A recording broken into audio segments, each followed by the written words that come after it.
E aí, pessoal, tudo bem? Boa noite para vocês, né? Bom dia para mim. Aqui são 7 horas da manhã. 7h10 com um pouquinho de atraso, né? Desculpe aí o atraso que eu tava tentando escolher o melhor local do templo para a gente fazer essa gravação de hoje, para fazer a nossa live. Só para falar um pouquinho para vocês, eu tô agora na cidade de Bali. Bali, na verdade, não é uma cidade. Bali é o nome da ilha toda, né? Como se fosse um estado, um condado. Aonde que dentro dessa ilha tem mais ou menos umas 5 cidades. E aí a cidade mais conhecida é a cidade de Denpasar. E eu tô numa cidade ao norte de Bali, que chama Ubud. Ubud é uma cidade um pouco mais interiorana, onde que você tem uma parte muito mais cultural, né? E muito mais espiritual. Eu não estou num hotel, é tipo eles chamam aqui de homestay, guest house, né? É uma casa familiar onde que eles alugam diversos quartos, né? E cada uma dessas casas tem um templo familiar, tem um templo individual, né? Um templo familiar. E aí eu tô aqui dentro do templo deles, eu pedi permissão para eles ontem para poder gravar essa live dentro do templo deles. Tentei escolher o melhor local, ali ao altar, como vocês podem ver, o altar do templo. É um templo hindu. A Indonésia ela é 88% muçulmana, uns 10% hindu, e aí 1 ou 2% budista, 1 ou 2% católica. E aqui na ilha de Bali o que predomina é o hindu, onde que o hindu está mais presente. E o hindu ele traz essa característica, essa arquitetura muito bacana, que é o que a gente conhece como Bali, né? Então, aí eu escolhi esse local para fazer a live de vocês. Sempre quando tem algum local interessante, eu tento colocar para vocês aí, para que vocês também vejam um pouquinho da viagem. Isso acaba se tornando também bem legal para mim, para poder mostrar para vocês e tornar as lives de vocês mais interessantes, né? Então vamos lá, já fiz uma introduçãozinha, já entraram já diversas pessoas aí no Facebook quanto no Instagram. Queria falar uma coisa para vocês, a gente tá no SoundCloud e a gente tá no Spotify. O episódio anterior da nossa live já está disponível no SoundCloud e já está disponível no Spotify. Então, depois que a gente faz a gravação, depois que a gente faz a transmissão ela é sempre feita segunda-feira, às 8 horas da noite, tanto no Facebook quanto no Instagram. E aí depois a gente sobe para o YouTube.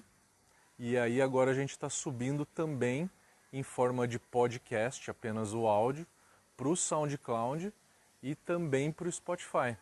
Então, se você tiver acesso a algum desses dois, só digitar ali Brau Academy, né? Que você já vai achar Brau Academy Live, o número do episódio e o título do episódio. Então, mais uma forma para vocês, quem quer ouvir no carro, né? Como a gente não tem grandes coisas para mostrar, a não ser nesse episódio que tem um visual bacana, né? A gente consegue perfeitamente colocar isso no SoundCloud e também no Spotify para você. Você pode fazer o download no SoundCloud ou no Spotify e ouvir isso lá também. O tema da live de hoje foi sugestão de alguns cervejeiros, né? Que queria falar um pouco sobre decocção, né? Decocção, na hora de falar de decocção, a gente tem que pensar o porquê da decocção. Por que a gente faz cerveja pelo método decocção? historicamente é a razão de existir hoje a decocção. A decocção, ela existia historicamente, eu estou falando aí de 1600, 1700, até 1800 e alguma coisa, era comum se fazer decocção. Por quê? Durante a mosturação, se eu fervesse uma parte dos meus grãos, eu conseguiria extrair mais dele. Eu conseguiria extrair mais cor, extrair mais amido, extrair mais enzimas, deixar a cerveja mais alcoólica, com mais sabor. Eu conseguiria aumentar a eficiência e eu conseguiria também aumentar a extração dos meus grãos. Então, a decocção ela vem historicamente por conta disso, tá? E eu estudando na Alemanha, tendo minha formação na Alemanha, eles me falaram muitas coisas sobre esse ponto, sobre a decocção. E a decocção ela é por conta da extração, do aumento da extração. Se aumenta a extração. Inclusive conversei com alguns cervejeiros que eu conheci por lá, de cervejarias grandes, como a Paulaner, por exemplo, né? Conversei com um cervejeiro da Paulaner e ele falou que se fazia decocção antigamente porque aumentava a extração, a cerveja ficava com mais sabor, com mais cor. Porque antigamente não se entendia tão bem que para aumentar a extração, se eu fizer uma moagem mais fina ou fizer uma moagem ideal, não tinha esse estudo todo de como teria que ser a moagem, como que é a moagem ideal para eu poder ter uma extração melhor. Então não tinha esse estudo. E também não se conhecia tão bem a ação das amilases, né? E de todas as outras enzimas que acabam aumentando a extração do nosso malte e fazendo com que eu consiga ter mais cerveja, fazer mais cerveja com isso, né? Mas hoje a gente domina muito bem, a gente realmente domina muito bem a decocção, tá? O motivo historicamente então é aumentar a extração, aumentar a eficiência, aumentar a graduação alcoólica e com isso, aumentando a graduação alcoólica, eu consigo fazer mais cerveja, né? Se eu aumento a minha eficiência, aumento a extração, eu consigo produzir mais cerveja. E para o alemão isso é muito importante. Não para o alemão, mas para toda cerveja comercial, isso é importante, com certeza, tá? O que é a decocção? A decocção é separar um pouco da tua mostura, ferver por 10, 15 minutos com os grãos, não retirando os grãos dali. Então é separar realmente e ferver. Com essa fervura você volta para a panela de mostura. Na hora que você volta essa quantidade de mosto para a panela de mostura, você vai aumentar a temperatura. E com isso, aumentando a temperatura, você vai fazer a próxima rampa de temperatura. Um exemplo, começo a minha mosturação a 45 graus, 50 graus, né? Aí depois eu separo um pouco disso, fervo, e aí eu volto para a panela de mosturação e essa temperatura sobe para 62 ou 64. Eu faço então a rampa da beta-amilase.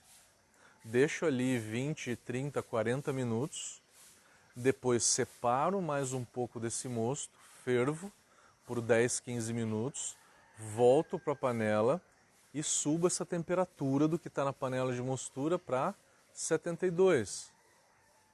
Depois eu separo mais um pouco, fervo, volto para a panela de mostura e eu subo essa temperatura para 76, 78, que é a temperatura de mash-out. Então, a ideia da decocção é separar, ferver um pouco, depois retornar para a panela e aí com isso eu subir a temperatura. Tá? O grande X da questão aí é a quantidade de mosto em que eu vou separar para ferver e depois retornar. Para calcular isso, tem uma fórmula matemática muito simples. É uma média ponderada. É uma média ponderada pelo volume. Como é que funciona? Na hora que você tem dois líquidos, então, né? Um que está na panela de mostura, que está numa temperatura mais baixa, e um outro que você ferveu a 100 graus, 98 graus, né?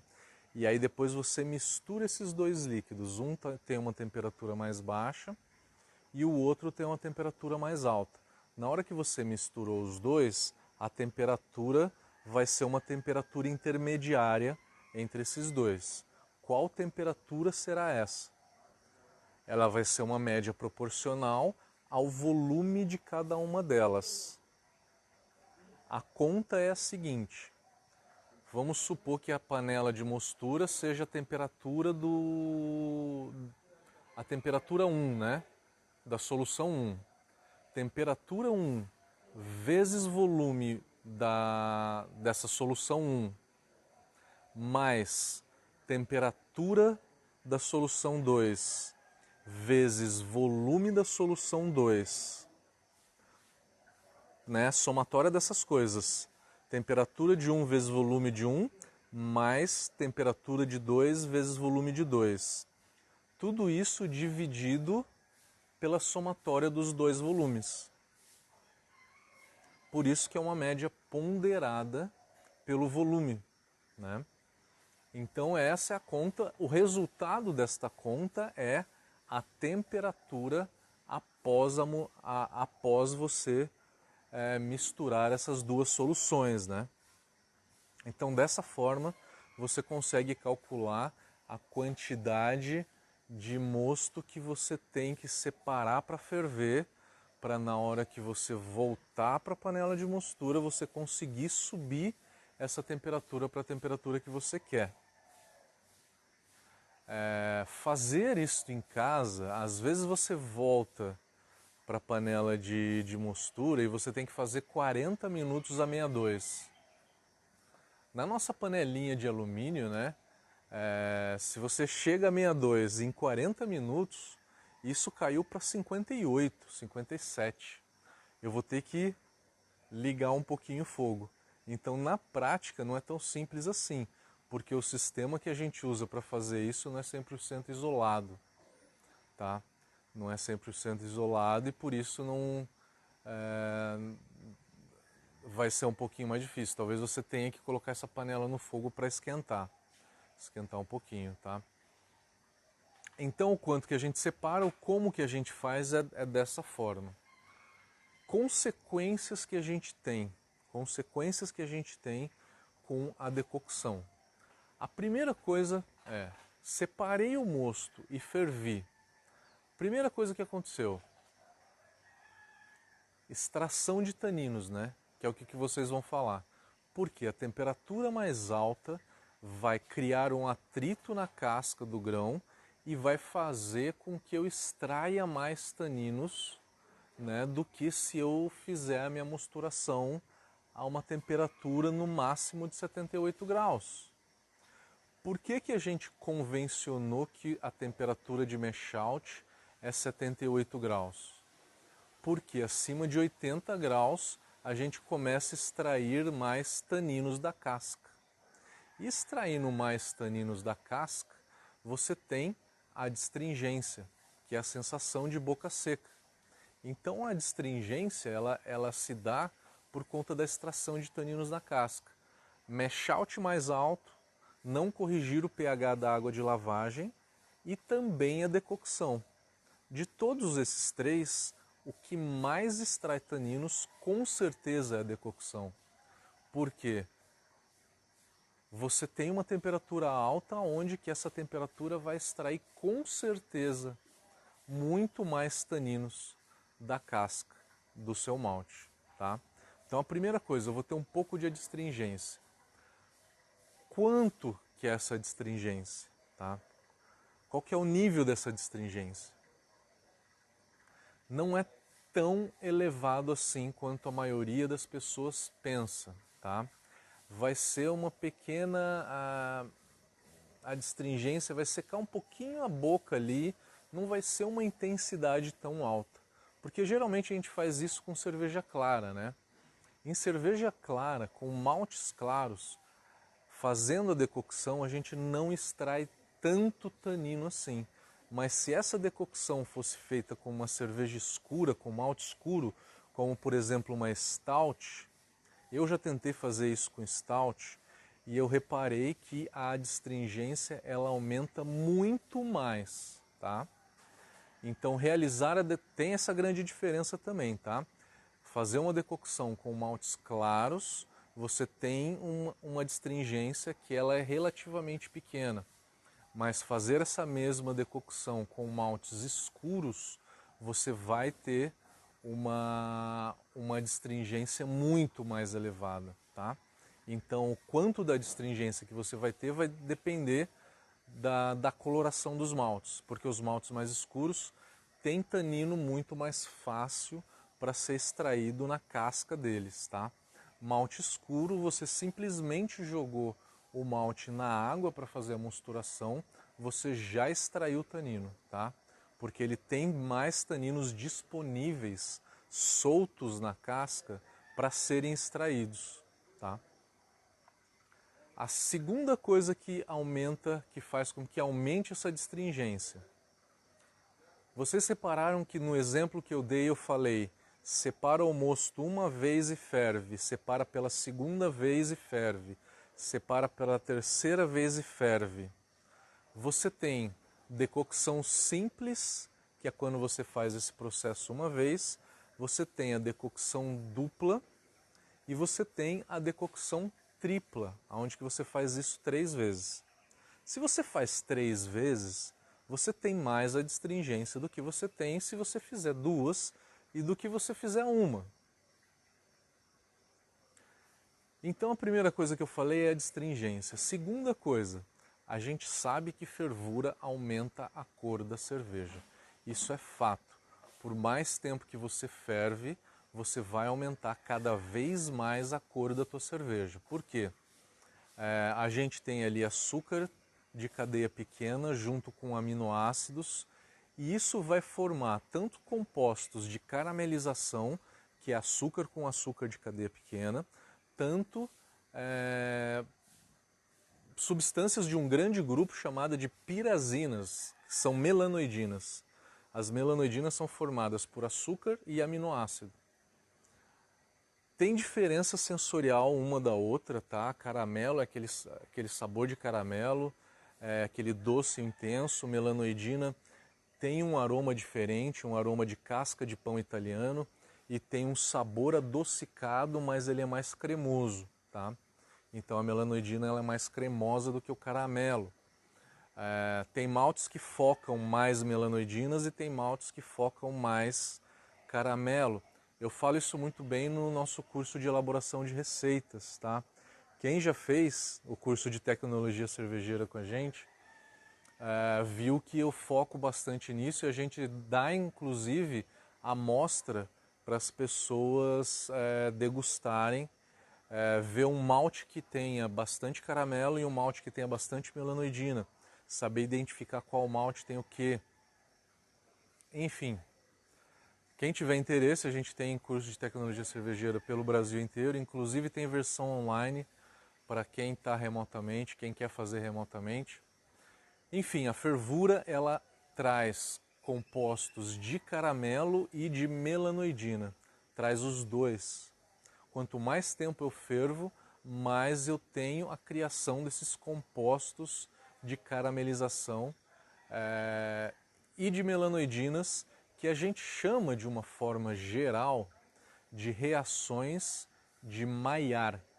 Maillard foi um cara que estudou tudo o que acontece nos alimentos, essas reações que acontecem nos alimentos. E não especificamente na cerveja, estudou porque que o pão, você tem uma massa branca, né, clara, e aí você leva ao fogo e ele fica marrom. Por que que o chocolate fica marrom? Por que que a carne de vermelha fica marrom? Né? São todas reações que acontecem no momento que você leva os alimentos para o fogo. Então, na decocção, eu tenho um escurecimento do mosto e eu tenho criação de mais substâncias destas provenientes de caramelização. Se eu fiz a decocção tripla, separei e fervi 3 vezes, cada uma delas eu fervi por 10, 15 minutos, eu tenho de meia hora a 45 minutos a mais de fervura. A mais porque eu ainda vou ferver por 1 hora. Eu fiz essa decocção, mas eu não adicionei lúpulo nenhum e eu ainda vou ferver 1 hora. Então, fervura mais decocção, né, seriam por volta de 1h30 a 1h45. Então, eu tenho maior caramelização, né? Então, essa é a segunda característica, consequência da decocção. É a criação de compostos de Maillard que escurecem, dão sabor e dão aroma na cerveja. Terceira coisa, eu perco enzimas, né? Se eu tenho enzimas e eu levei ela para fervura num meio aquoso, né? O meio aquoso ele dá um choque térmico e ele promove a desnaturação da enzima de uma maneira muito mais eficaz, né? Muito mais intensa. Então, com isso, você acaba desnaturando muito dessas enzimas, tá? Então, eu acabo perdendo essas enzimas. Para reduzir a desnaturação enzimática, a correção de cálcio é fundamental para isso, tá? Então, para tentar um pouco evitar essa desnaturação enzimática, correção de cálcio por volta de 80 a 100 ppm de cálcio já tá bom, tá? Se eu estou perdendo enzimas, eu tenho que talvez utilizar um malte mais diastático. Malte diastático é malte com mais enzimas, né? Você compra ele com o nome de diastático. Difícil de achar. Um substituto ao diastático é o malte de trigo. Tem o mesmo poder enzimático do que o malte diastático. Também malte 6 fileiras, também tem o mesmo poder diastático, tá? Você vai comprar o malte, eles vão te falar se é Pilsen 6 fileiras, se é um Pale Ale 6 fileiras, né? Na hora que você comprar ele vai te falar. Usar esse malte mais diastático é um pouquinho mais difícil. O mais fácil para você fazer em casa é aumentar o tempo da rampa de temperatura.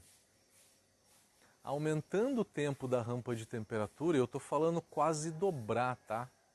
Se você faz 40 minutos para beta-amilase a 62, 64, você vai fazer isso por volta de 1h20, né? Que é a rampa mais importante. E o teu melhor amigo nessa hora, quem que é? O iodo.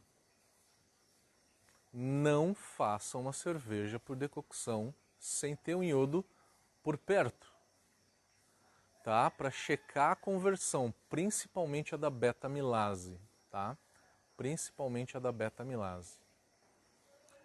Então, correção de cálcio é importante, pensar no poder diastático, o iodo aumentando as rampas de temperatura também vai te ajudar muito, tá? Que mais que a gente pode falar? Bom, falamos do escurecimento, do tanino da cerveja, do poder diastático que reduz, tá? Essas são as alterações que você tem no processo de produção da cerveja se você faz uma cerveja por decocção. Falei da extração de taninos. Professor, é bom sempre pegar a colinha, sempre tem um tablet aqui do lado para dar uma olhada na apresentação que a gente faz, que inclusive essa é uma das aulas que eu dou. Eu dou a parte toda de mosturação e um tipo, né, de mosturação, uma forma de se fazer mosturação é a decocção. A gente tem basicamente 3 tipos. Infusão, que aí pode ser uma infusão simples, onde tem uma rampa de temperatura só, ou infusão múltipla, com rampas diferentes de temperatura, né? Então, tem a infusão.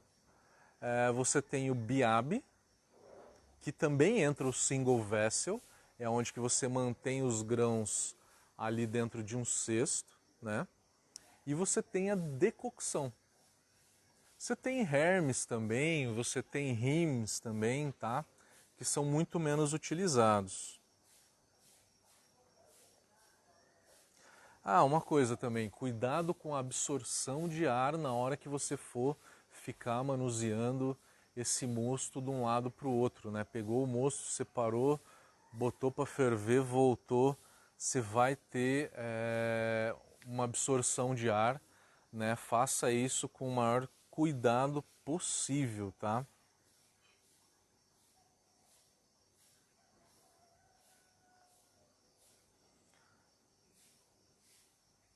Uma desvantagem de se fazer a decocção é tempo, porque na hora que você separa esse mosto, vai lá, ferve, você volta e aí você tem que aumentar o tempo da rampa de temperatura, você acaba aumentando muito o tempo.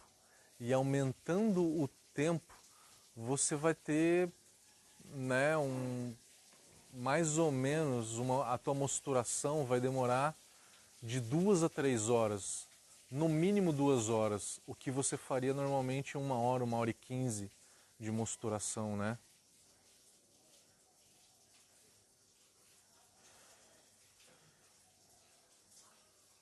Conclusão dessa história toda, quem que faz decocção hoje? Os alemães fazem? Não muito. Apenas uma ou outra cervejaria, uma cervejaria bem pequena, aquela realmente bem pequena, bem tradicional, numa cidade bem ali no cantinho, bem escondidinha. Talvez uma ou outra, a Schneider, eu ouvi falar que faz. Mas quem mais faz são os tchecos. Com certeza a Urquell faz decocção tripla e a Budweiser, também conhecida como Czechvar, também faz decocção tripla. Eu visitei as duas fábricas, tá? Isso tudo aumenta o sabor da cerveja. É indispensável? Na minha opinião, não. Você conversa hoje com os alemães que são os mais quadrados que existem, tá? Eles falam o seguinte: para que fazer decocção? Só para ter mais, para gastar mais tempo fazendo isso? Não precisa, né? Não precisa. Decocção não agrega tanta coisa assim mais na cerveja. Você pode substituir essa decocção por um malte que tenha um pouco de açúcar caramelizado, um pouco de melanoidina e um pouquinho de adstringência. Eu estou falando do malte melanoidina. Melanoidina escuro, que tenha por volta de 70 a 80 EBCs, que é a partir desta cor que o malte começa a ter um pouquinho de adstringência. Se você pegar um melanoidina light que tem 40 EBC de cor, você já não tem essa adstringência, tá? Bom, quem está aí no Facebook e no Instagram, se quiser já pode começar a preparar as perguntas. Eu vou pegar aqui as perguntas do pessoal que fez aqui durante o dia, tá? Vamos pegar as perguntas colocadas nos stories.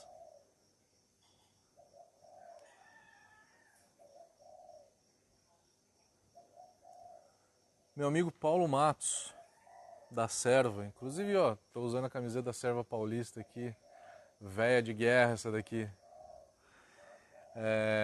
Ele está perguntando qual que é o passo a passo da decocção tripla, da decocção de uma Pilsner Urquell, da Urquell, né? Eu tive lá na fábrica E é o seguinte, eles têm duas panelas de mosturação, né, onde que uma delas, onde que fica realmente a mosturação, aí eles bombeiam para uma outra panela para ferver uma parte do mosto, separam a parte desse mosto, ferve ali e aí depois retorna para a panela de mosturação. A Pilsner Urquell faz decocção tripla, tá? Em todas as suas cervejas, tá? Então o processo da Pilsner Urquell de produção de cerveja é de decocção tripla.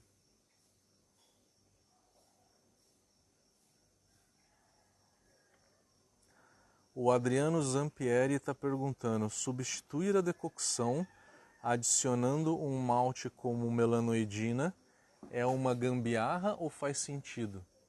O Adriano, faz todo sentido sim, porque esse malte melanoidina ele vai prover para a tua cerveja açúcar caramelizado, melanoidinas e um pouquinho de tanino de adstringência, tá?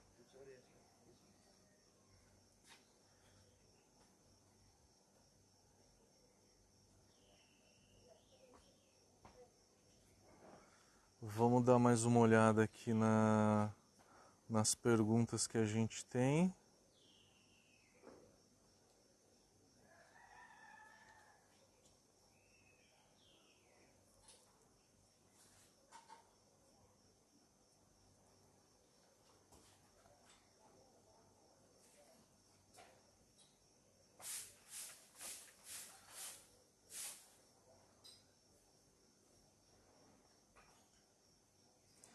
Eu acho que é uma pergunta do Décio, meu amigo Décio da USP. Se prepara, Décio, eu tô cheio de ideia, cara. Na hora que eu chegar aí a gente vai testar o nosso cálculo de amargor pra valer, cara. Tô com todas as ideias na cabeça aqui. Essas férias já me deixou aqui já todo antenado. Ele está perguntando, a decocção ajuda na formação dos precursores de sabor e aroma de cravo e banana? Cravo e banana não. O que que faz, o que que aumenta, o que que promove a formação de cravo e banana, né? O cravo ele é um fenol, ele é o 4-vinil guaiacol, que ele é feito pela produção de ácido ferúlico na hora que você faz a temperatura durante a sua mosturação de 43 graus. Você então fez 43 graus na mostura, gerou ácido ferúlico e aí você fermentou isso numa temperatura elevada, acima de 22, 24 graus, você gerou o aroma de cravo. O aroma de banana ele é promovido pela própria levedura, né? Tem leveduras que promovem mais aroma de banana, mais éster do que outras. Você consegue aumentar essa produção de ésteres fazendo a parada proteica, que gera mais aminoácido, daí a levedura se multiplica mais, e também aumentando a temperatura de fermentação, tá? Então, o aumento de aroma de banana e cravo depende dessas duas coisas que eu falei.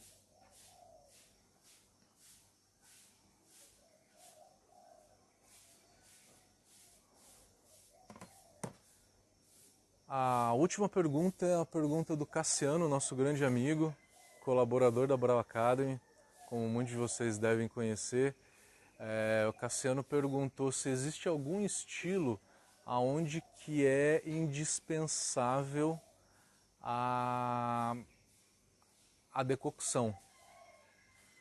Na minha opinião, não existe nenhum estilo onde que é obrigatório a decocção, tá? Na minha opinião, você pode fazer qualquer estilo com uma infusão simples, tá?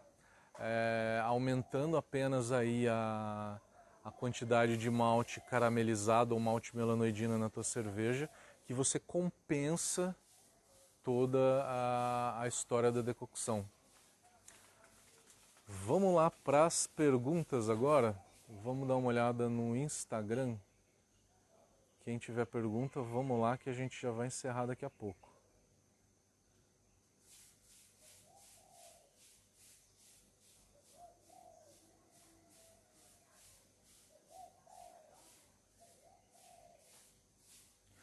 O Marcelo Oliveira Pinto tá perguntando se você puder opinar o que você tem a dizer sobre a Single Vessel. Marcelo, eu gravei, acho que se eu não me engano, foram 2 lives já sobre Single Vessel. Dá uma olhada lá no YouTube da Brau Academy, que você vai achar, tá com o nome de Biab, Brew in a Bag. Eu acho a Single Vessel uma coisa interessante. Eu tenho Single Vessel sim, diminui o rendimento, mas ele aumenta muito a praticidade.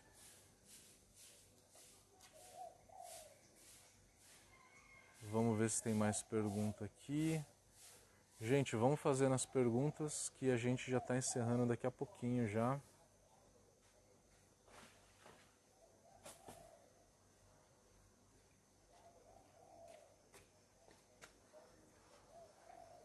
Paulo Matos, você está perguntando se tem som, porque tá sem som. O pessoal do Instagram tá com som, né? O Celão respondeu embaixo aqui que o som tá bom, né? Então não teve problema de som, né? Ufa, ainda bem, ainda bem. Ainda bem.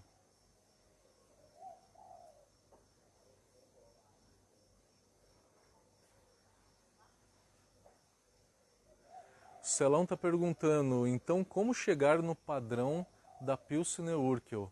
Só com melanoidina 80? Um pouquinho de melanoidina 80. Se você tomar Urquell, não na garrafa, tá? Se você tomar Urquell na garrafa, vai ter muito light struck. Muito light struck, tá? Você tem que achar uma Urquell no chopp, que aí você vai ver qual que é o nível de adstringência que essa Urquell tem. É muito baixo, tá? É assim, um degustador muito bem treinado consegue identificar essa adstringência, tá? Às vezes uma pessoa que não tenha tanta prática, tanta experiência, não vai conseguir identificar a adstringência, tá? Então a adstringência ela é relativamente baixa, tá? Paulo Matos está falando, dê um exemplo para nós de uma Urquell fazendo sem decocção, usando melanoidina. Quais rampas? Paulo, eu te diria o seguinte, para uma Pilsen eu faria 62 por 40 minutos, 62, 64 por 40 minutos, e aí eu subo para alfa milase entre 71 e 72, deixo mais 20, e aí eu subo para 78 para mash out, tá? Eu faço essas rampas básicas, beta e alfa milase e mash out, para qualquer lager em geral, tá? E aí de melanoidina eu utilizaria, para não deixar ela muito escura, por volta de uns 4%. E a melanoidina aí é a melanoidina mais escura, tá? A da Varman ela tem 70 EBC de cor. A da Best Mouse e a da Castle Malt tem 80 de cor. É um pouquinho mais escura. A rampa de temperatura eu faria básica mesmo, tá? O Jeff está perguntando, em uma Weiss então não precisa usar o malte melanoidina?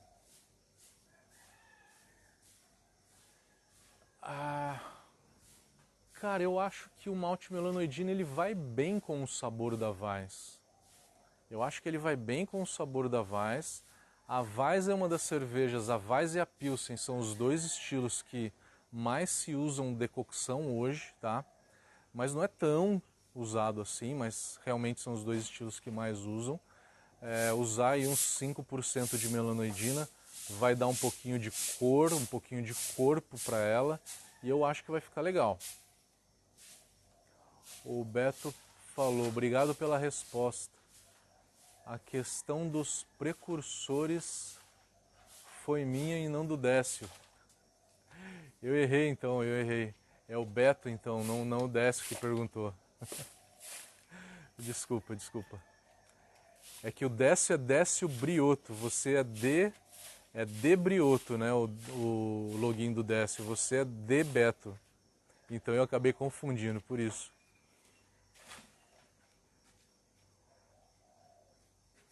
O Boen está perguntando qual a proporção de retirada do mosto para fazer a decocção. Você tem que fazer uma média ponderada pelo volume. Eu peço que, por favor, você reveja esse vídeo que a gente vai subir no YouTube. Todas as lives ficam lá no YouTube, que eu expliquei no detalhe isso, como medir a quantidade de mosto que a gente separa para poder atingir a temperatura que a gente quer, né?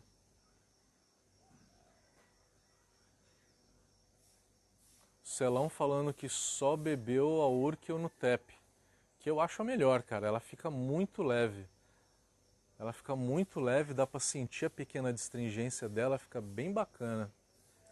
E o Celão também está falando que o aroma de mel na Urkel, se ele é exclusivo da levedura. Não é levedura.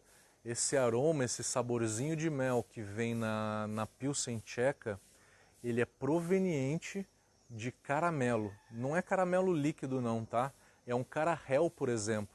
Um carahel ou um carahedge. Que no caso da Urkel não vem do malte carahel, tá? Porque o malte da Urkel ele é 100% o malte que eles próprios malteiam, né? Eles têm uma maltearia, 100% do malte é o malte Pilsen deles. É um malte um pouquinho mais escuro e 100% do lúpulo é lúpulo Saaz.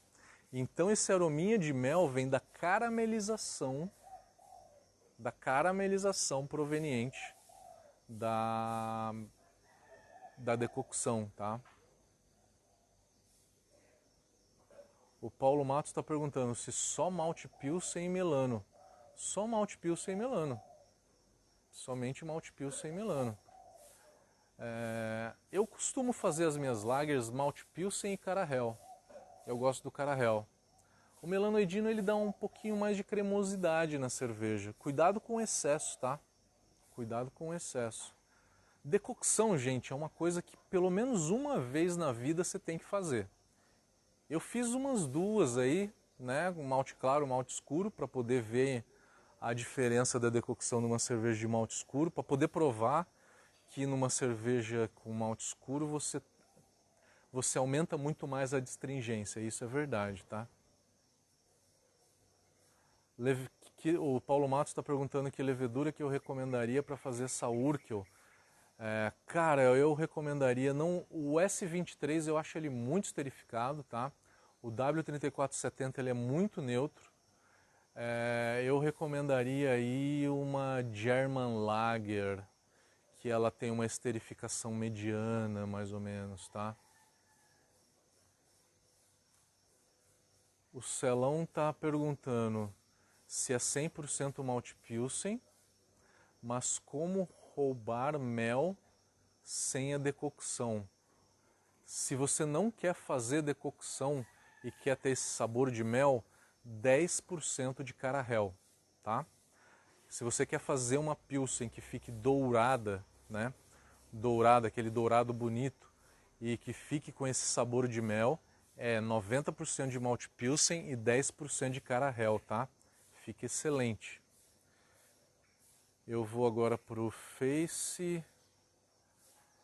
Vamos ver se tem pergunta aqui no Facebook, senão a gente já vai encerrando. Não tem pergunta no Facebook nenhuma. Celão falando que eu convenci ele a fazer decocção. Cara, eu acho que uma vez na vida tem que fazer sim, cara. Faz. Faz para ver qual que é. Faz as contas que eu passei ali de volume, tá? Para você ver como é que é essa história. Não esquece do iodo, tá? E faz a decocção sim. Depois conta pra gente. Galera, com isso acho que a gente vai terminando a live de hoje. Muito obrigado aí pela atenção. Eu vou mostrar um pouquinho aqui para vocês do templo, né? Ali é o altar, é um templo hindu. Ali no fundo a gente tem mais algumas estátuas. O hotel é muito bacana, olha só o hotel. Ele tem toda uma arquitetura hindu. Olha que bacana o hotel. Então, vocês estão vendo aí em primeira mão um hotel aqui tipicamente balinês. Galerinha, valeu, obrigado pela audiência de hoje. Um grande abraço.